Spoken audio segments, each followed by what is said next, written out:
আমাদের বিরুদ্ধে করা হয়েছে। সম্মানিত সাংবাদিক ভাই ও বন্ধুরা, আপনারা সবাই জানেন জুলাই গণ অভ্যুত্থানের আকাঙ্ক্ষা বাস্তবায়নে বাংলাদেশে গণভোট অনুষ্ঠিত হয়েছিল।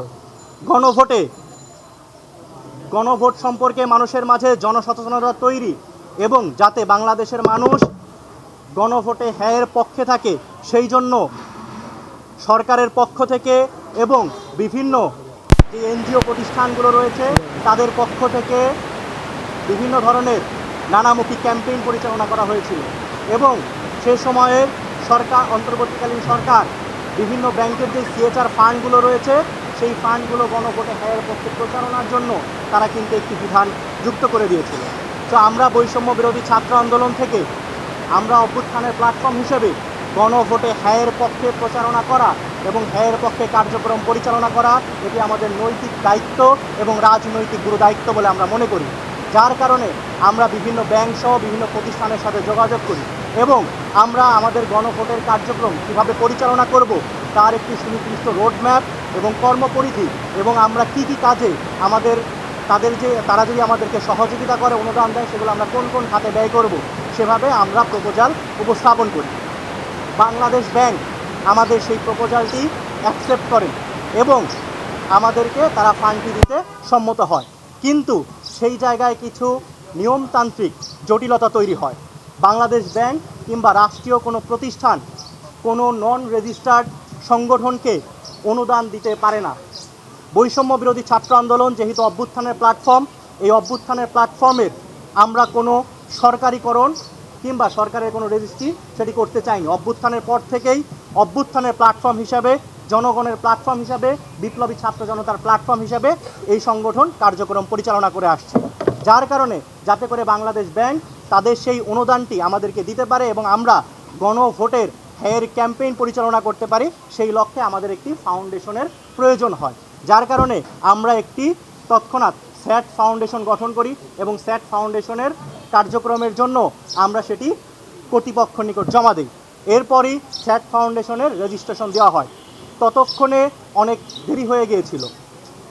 তারপরে আমরা যখন রেজিস্ট্রেশনটি পাই আমরা বাংলাদেশ ব্যাংকে অবহিত করি যে আমাদের একটি ফাউন্ডেশনের আমরা রেজিস্ট্রেশন পেয়েছি, আপনারা যদি সম্মত থাকেন তাহলে আপনারা এই ফাউন্ডেশনের মাধ্যমে আমাদেরকে সহযোগিতা করতে পারেন, যার মধ্য দিয়ে আমরা গণভোটে হ্যাঁয়ের ক্যাম্পেইন করতে পারবো। এরপরে বাংলাদেশ ব্যাংক যাবতীয় তথ্য প্রমাণ বিশ্লেষণ করে এবং যাবতীয় ডকুমেন্টেশন সহ তারা আমাদেরকে ডেকে পাঠায় এবং তারা আমাদের সাথে শুরুতে 5 কোটি টাকা দেওয়ার ব্যাপারে সম্মত হলেও যেহেতু সময় স্বল্পতার কারণে আমরা আমাদের পক্ষ থেকেও প্রপোজাল পাঠাই যাতে করে আমরা আমাদের যেই কাজগুলো করতে পারবো সেই লক্ষ্যে যাতে আমাদেরকে অনুদান দেওয়া হয়। তো বাংলাদেশ ব্যাংক শেষ পর্যন্ত আমাদেরকে 1 কোটি টাকার অনুদান স্যাট ফাউন্ডেশনকে দেয়। এই অনুদানের অর্থ পাওয়ার পরই আমরা বৈষম্য বিরোধী ছাত্র আন্দোলনের সারা বাংলাদেশের আমাদের যতগুলো কমিটি রয়েছে সেই কমিটিগুলোর সমন্বয়ে আমরা আমাদের যেই ইয়েস ক্যাম্পেইন রয়েছে, রেফারেন্ডামে গণভোটে যে হায়ের পক্ষে জনসচেতনতা তৈরির লক্ষ্যে, কারণ আপনারা সকলেই জানেন গণভোটে যখন আমরা হায়ের কর্মসূচি গ্রহণ করেছিলাম তখন আপনাদের মধ্য থেকে অনেকেই প্রশ্ন করেছিলেন যে গ্রামগঞ্জের মানুষ কিংবা এখনও যারা শ্রমজীবী মানুষ রয়েছেন তারা গণভোটের উদ্দেশ্য সম্পর্কে বা গণভোট কী নিয়ে হচ্ছে সেটা সম্পর্কে অনেকেই সচেতন ছিল না। সুতরাং এই সচেতনতামূলক ক্যাম্পেইনের আমরা কিন্তু এই মধুর ক্যান্টিন থেকে ঘোষণা করেছিলাম।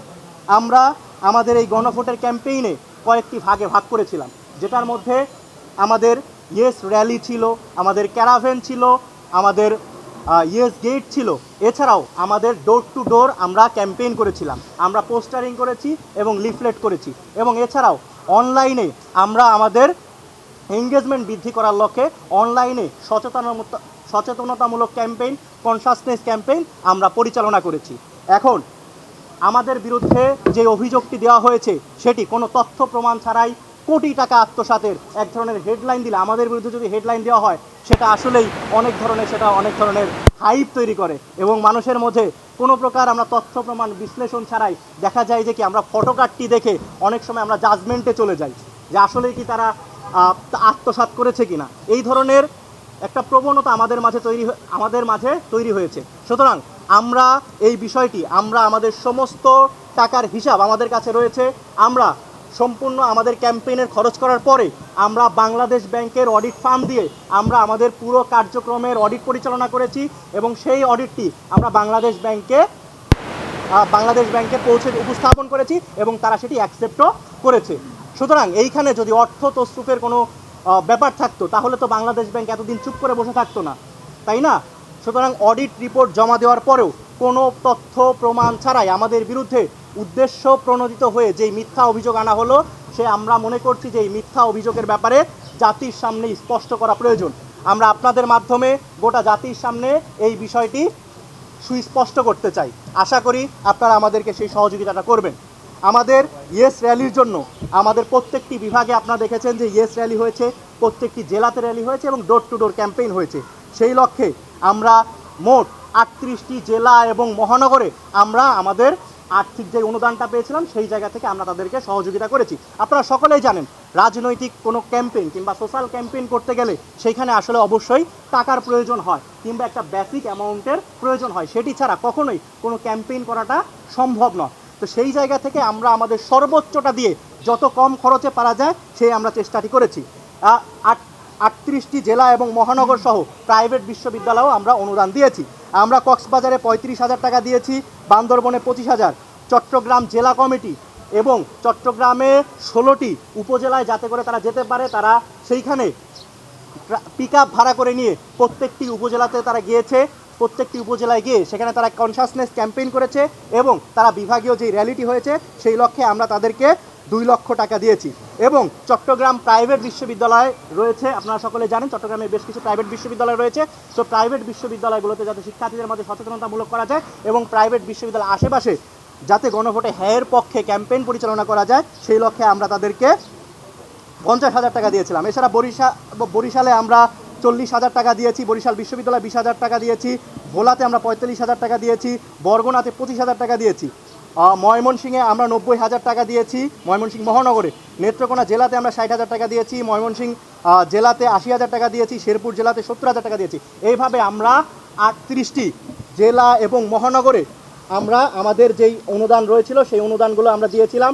এইখানে আমাদের সমস্ত ডকুমেন্টগুলো রয়েছে এবং এই ডকুমেন্টগুলো আমরা বাংলাদেশ ব্যাংকের যে অডিট ফার্ম রয়েছিল সেই অডিট ফার্ম দ্বারা পরীক্ষিত এবং আমরা কাদেরকে অনুদানটা পৌঁছে দিয়েছি তাদের কন্ট্যাক্ট নাম্বারও এখানে দেওয়া আছে। বাংলাদেশ ব্যাংকের যে অডিট ফার্ম রয়েছিল সেই অডিট ফার্ম তাদের কাছে সে জিজ্ঞাসাবাদ করে তাদের কাছে করে এটার ভেরিফাইড সেটা তারা কিন্তু নিশ্চিত করেছে। আপনারা দেখতে পাচ্ছেন যে এখানে চট্টগ্রাম বিভাগে এই দেখেন আমাদের কনসাসনেস ক্যাম্পেইন একটি বিভাগীয় শহরে এইখানে চট্টগ্রামে আমাদের এই কনসাসনেস ক্যাম্পেইনটি চলেছিল। এইখানে প্রায় 1,500 থেকে 2,000-এর মতো আমাদের নেতাকর্মীরা উপস্থিত হয়েছিল। এখানে সুদূর বান্দরবন থেকেও এসেছিলেন এবং কক্সবাজার থেকেও কিন্তু চট্টগ্রামে এসেছিলেন। আপনারা জানেন যে কক্সবাজার থেকে বান্দরবনের দূরত্ব কতটা, সেই জায়গায় মাত্র 35,000 টাকা দিয়ে আসাটা আসলে আপনারা মনে করেন যে এখানে আসলে নেতাকর্মীদের আসার ব্যাপারে যাওয়া আসার তো একটা বেসিক যাতায়াত খরচ আছে, এরপরে তারা নিজস্বভাবে কক্সবাজারের প্রত্যেকটি জেলার প্রতিটি জায়গায় তারা কিন্তু আমাদের এই কনসাসনেস ক্যাম্পেইনটি পরিচালনা করেছে।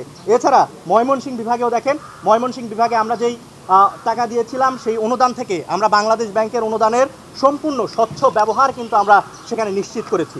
আমরা এইভাবে প্রত্যেকটি জেলায় প্রত্যেকটি মহানগরে সেইখানে কিন্তু আমাদের এই অনুদানের টাকাগুলো গিয়েছিল। এই প্রত্যেকটি 38টি জেলা মহানগর সহ প্রাইভেট বিশ্ববিদ্যালয় সহ সকল জায়গায় আমরা ইয়েস ক্যাম্পেইনের জন্য 21 লক্ষ টাকা খরচ করেছি। আপনারা মনে করেন যে এরকম এত ধরনের বড় 60টি প্রোগ্রাম করার পরেও এবং প্রত্যেকটি জেলাতে তাদেরকে কনসাসনেস ক্যাম্পেইন পরিচালনা করতে মাত্র 21 লক্ষ টাকা আপনি যে কোনো রাজনৈতিক দলের প্রোগ্রাম দেখতে পারেন, তারা একটি প্রোগ্রামে আমাদের মতো চট্টগ্রামের মতো কিংবা বরিশালের মতো বা ময়মনসিংহ মতো কিংবা রংপুরের মতো যে কোনো একটি প্রোগ্রামে দেখবেন যে এর চাইতে অনেক বেশি অ্যামাউন্ট খরচ হয়। সেই জায়গাতে আমাদের 60টি বিভাগে আমাদের কনসাসনেস ক্যাম্পেইন পরিচালনা করতে আমাদের খরচ হয়েছে মাত্র 21 লক্ষ টাকা। এরপরে আসেন আমাদের ক্যারাভেন ছিল, আপনারা সকলে জানেন, আপনারা অনেকেই দেখেছেন। আমাদের ক্যারাভেনটি আমরা উদ্বোধন করেছিলাম কিন্তু আবু সাইদের বাসায় গিয়ে আবু সাইদের বড় ভাইয়ের মাধ্যমে আমরা আমাদের ক্যারাভেনটি উদ্বোধন করেছিলাম। আমাদের মোট 3টি ক্যারাভেন ছিল। দেখেন এই যে একটি ক্যারাভেন ছিল যেটা হচ্ছে এলইডি ছিল, এলইডির মাধ্যমে এখানে হচ্ছে আমরা প্রতিটি স্কুল কলেজ বিশ্ববিদ্যালয়ে শিক্ষার্থীদের মাঝে সচেতনতামূলক ক্যাম্পেইন যাতে করে তারা জানতে পারে, জুলাইয়ের স্পিরিটকে তারা ধারণ করতে পারে, সেই লক্ষ্যে বিভিন্ন জায়গায় শিক্ষা প্রতিষ্ঠানগুলোতে কনসাসনেস ক্যাম্পেইন পরিচালনা করা হয়েছিল। এছাড়া এই যে আরও একটি দেখেন ক্যারাভেন, এই ক্যারাভেনটিতে এলইডি নেই, এটাতে ডেকোরেশন করা হয়েছে এবং এটি পুরো ঢাকা জুড়ে কিন্তু প্রত্যেকটি থানায়, ওয়ার্ডে, ঢাকা মহানগর উত্তর দক্ষিণে প্রত্যেকটি জায়গাতে, প্রত্যেকটি বাজারে, প্রত্যেকটি গলিতে আমরা আমাদের এই ক্যারাভেন যাওয়ার প্রস্তুতি নিয়েছে।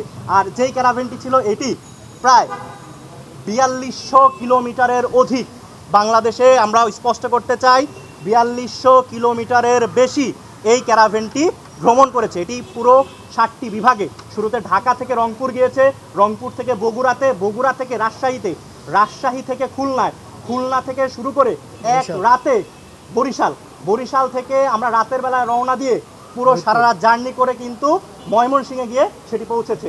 এই ক্যারাভেনটি মোট 4200 কিলোমিটারের অধিক এই ক্যারাভেনটি চেয়েছে এবং প্রত্যেকটি বাজারে, পাড়ায়, মহল্লায় যখনই সারা দিনের বেলায় ছিল, প্রত্যেকটি ক্যারাভেনেই কিন্তু আমাদের 2 জন করে ড্রাইভার ছিল, 2 জন করে টেকনিশিয়ান ছিল এবং 1 জন করে এই দেখভালের জন্য টেক কেয়ার ছিল।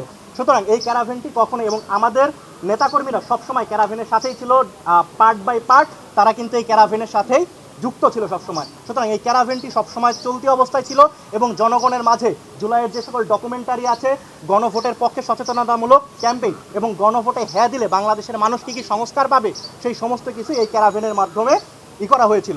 সো এই ক্যারাভেন, 3টা ক্যারাভেনে আমাদের খরচ হয়েছে, এই যে বড় ক্যারাভেনটি এখানে ডেকোরেশন করা হয়েছে, ডেকোরেট করা হয়েছে, এরপর এলইডি দেওয়া হয়েছে এবং এটার সাথে জেনারেটর ছিল, প্রত্যেকটা ক্যারাভেনের সাথেই জেনারেটর ছিল, এলইডি লাইট ছিল, এলইডি ডিজিটাল স্ক্রিন ছিল। এরকম একটি ক্যারাভেনে খরচ আপনারা যদি জিজ্ঞাসা করেন বাইরে অনেক বেশি পড়বে। আমরা অনেক কষ্ট কমিয়ে আনতে পেরেছিলাম, আমরা অনেক রিকোয়েস্ট করে মাত্র 16 লক্ষ টাকা এই ক্যারাভেনটি আমরা প্রস্তুত করতে পেরেছি এবং এটি 10 দিন ব্যাপী কিন্তু পুরো বাংলাদেশে আমাদের সাথে তারা সচেতনতামূলক ক্যাম্পেইনে ছিল এবং প্রত্যেকটি বাজারে গিয়েছে, প্রত্যেকটি জেলাতে এবং মহানগরগুলোতে তারা ভ্রমণ করেছে। এছাড়া ঢাকা মহানগরে যে ক্যারাভেনটি ছিল এটি এলইডি ছিল, এখানে জেনারেটর ছিল এবং এটি ডেকোরেটেড ছিল, এটিতে আমাদের 12 লক্ষ টাকা খরচ পড়েছে।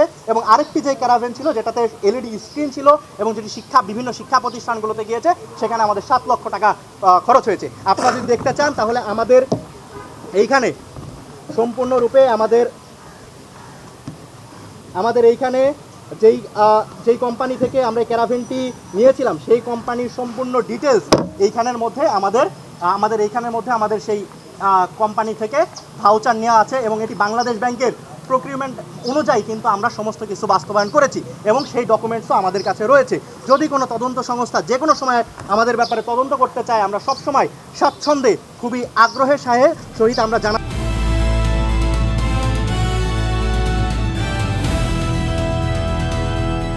দিনাজপুর টিভি, মানুষের জীবনের কথা বলে।